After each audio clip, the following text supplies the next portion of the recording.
ATF, you will be our terrorists. I mean, isn't that the job? And a slow day at the office.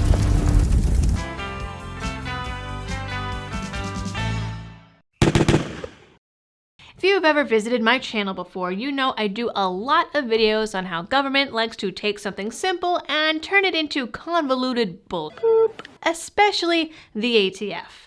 It's about the only thing the ATF is good at, actually second to making gun owners miserable, and man, they are really aiming for that gold star on their progress reports. And the real kicker is, if the FFL in this story wasn't licensed, they'd have zero case against him because nothing would have been illegal. Talk about a racket. Now, while I still have your attention on the opener, big shout out to the folks who nominated me for Top Voices of the 2A category for the Gundy Awards. Thank you. So please, if you like this video and like what I do here, go to the Gundy's website in the description and pinned comment and vote for me. Voting is open all month and you get 15 votes a day, every day. Democrats. So back to the story. It seems that the ATF was running a years-long sting operation on the owner of Adams Gun Shop in Flint, Michigan. They interrogated 2 former employees, paid one of them to keep working there as a narc, questioned customers, and made an undercover purchase. Now, you might wonder what this guy was doing for them to use so many resources on nabbing him. What exactly warranted a 3-year undercover investigation? Was the owner a gun trafficker? Was he doing straw purchases to gang members? Maybe he was putting on full auto boom switches. Ha! Nope, he was putting uppers on lowers, which if you're a normal person is perfectly legal. But if you're a Type 1 FFL, it's manufacturing without a license. And Liberty Baby has entered the video. Apparently she just had to come talk about the ATF. Every time. Yes, ladies and gentlemen, going through all the hoops of becoming an FFL apparently means that if you put an upper and a lower together, it is manufacturing. If you aren't an FFL, it's only making, and the ATF says there's a difference. His other crime? Selling Glock rifle conversion kits, which the ATF called assault rifle pistols, without defining what exactly an assault rifle pistol is. Now you could argue that the kits turn them into short-barreled rifles, but he isn't being charged with a violation of the NFA. The report on FFL Hamed Awad says the ATF first began investigating him in 2019. First, they talked to a former employee who had only worked there for about 5 months.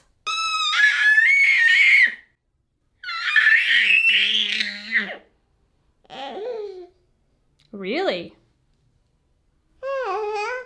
He claims he told Awad he wasn't comfortable selling the kits, and then they were taken off the shelves. According to the ATF agent making the report, based on my training and conversations with other ATF personnel, I am aware that a Glock pistol placed inside a rifle conversion kit with an installed rifle stock is classified as a short barrel rifle and regulated by the National Firearms Act, which requires such firearms to be registered and subject to a tax. In addition, when a person places a Glock pistol inside a rifle conversion kit, the person is manufacturing a firearm in an attempt to increase the value of the firearm and thus make a profit. But the report says he was only selling the kits, not putting them together. The parts themselves aren't considered firearms. Well, they weren't until a recent ATF rule change that came after the charges. There are a few arguments to be had here. Even though these kits are also things that people can purchase and put together themselves depending on whatever definition of the things the ATF is using that day, one, you're not fundamentally changing the firearm. It's still a Glock pistol, though this depends on the weather, who you ask, the day of the week, what you ate for breakfast, and how bad of a day your resident ATF agent had. 2, whether or not your Glock pistol becomes an SBR depends on the exact kit. The no-no kits, like the Micro Roni, typically come with a warning, and the responsibility of registering lies with the buyer, not the FFL. 3, I've shot a Roni, and it was wicked fun. 10/10, would recommend. And 4, the ATF is a joke, though a dangerous joke as they're practically a terrorist organization. But their argument is, if you're a Type 1 FFL and you change the type of the firearm from a pistol to a rifle, you're manufacturing. Somehow. By selling the parts kits. And according to the article, these parts kits are also assault rifle pistols because the definitions are made up and words don't matter. The ATF is also charging him with illegal firearms manufacturing for putting together uppers and lowers and selling them. Now, plenty of non-FFLs do this. They build out a rifle, later decide they want to upgrade, and sell off their build. This is perfectly legal to do, so long as you're not an FFL, which makes zero logical sense. Because, you see, if you inventory an upper and then inventory a lower, but then put them together without being a Type 7, now there's suddenly a rifle in your inventory and the ATF doesn't get their excise tax. And let's be real, that's what this is really about. In June 2020, the ATF approached another employee who had only been working at the shop for 6 months. They offered to pay him to be a narc, and either having no principles or being terrified of the ATF, he agreed. The employee reported back that Awad was buying uppers and lowers, popping them together, and selling them. She thinks that's a blast! Party time! The report also says that they spoke to a customer who bought one of these builds. She allegedly saw it in the shop with her boyfriend, who had an active restraining order.